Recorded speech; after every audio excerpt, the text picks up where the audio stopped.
Councillor Heckels. I'm actually very disappointed that we felt that we've got no option but to call a special meeting. I feel that Rutland residents and councillors are not being listened to, and they deserve to have a choice over their future and the services that we offer. I was lucky enough to attend the House of Lords on the 15th of July when Baroness Berridge of the Vale of Catmose had posed a question about retaining the lieutenancy of Rutland. Whilst Baroness Taylor gave reassurances on behalf of the government, there still seemed no clear timing of any legislation, as she said, we will be considering carefully the sequencing of any further legislation that is needed in respect of these ceremonial boundaries. Assurances mean nothing. Without concrete legislation, there is still no guarantee for us to retain our name. Baroness Eaton, the Vice President of the LGA, commended Rutland as one of England's highest performing local authorities.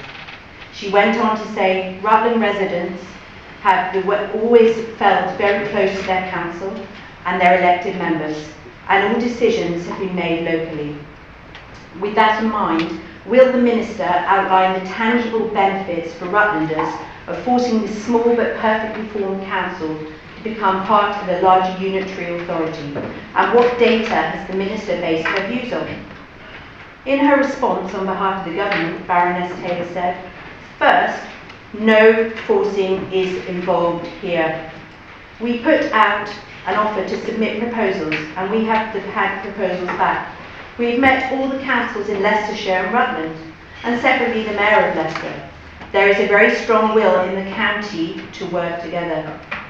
The problem is that they have only been working with the leader of this council, and who on the 10th of January wrote to the government welcoming LGR and devolution.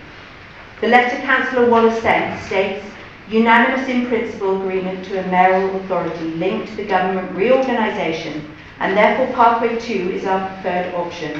LGR needed to unlock devolution. This letter was sent by the leader of Rutland County Council without full council's knowledge. This letter, in effect, expresses the wish to abolish Rutland.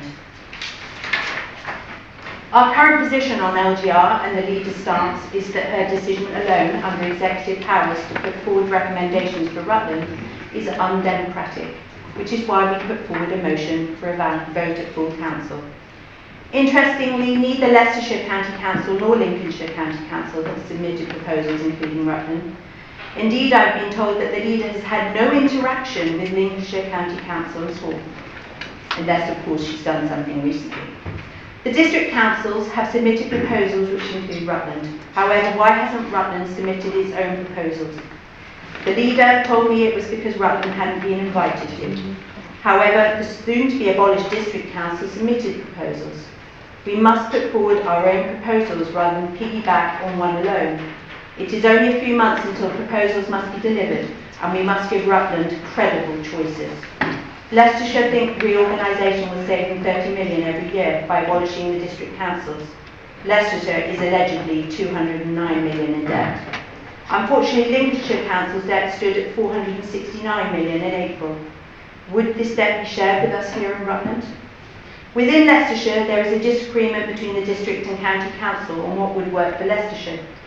Only this week there was a protest about the city expansion, and at a special meeting on Wednesday, members of Leicestershire County Council voted to oppose the city expansion.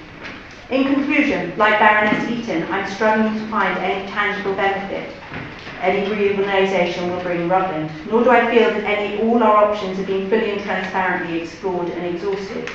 We absolutely must prioritise our residents and give them a choice of options. We should be working with other councils to put forward a balanced proposal along with the North Leicestershire proposal, and of course the third option to retain our status quo. I remind you, the government white paper makes it clear devolution is for unitary authorities where there is evidence of failure or where their size or boundaries may be hindering their ability to deliver sustainable and high quality public services. Rutland does not fit into this category. We are well run and we deliver. We have called this vote of no confidence as we believe in democracy. Those residents who fought for our independence, which we regained in 1997, would be horrified by the idea of throwing this away by one person's wish expressed in the letter on the 10th of January. I've actually written to Baroness Taylor for the view from Exton, but at this time I haven't had a response. Thank you. Thank you, Councillor.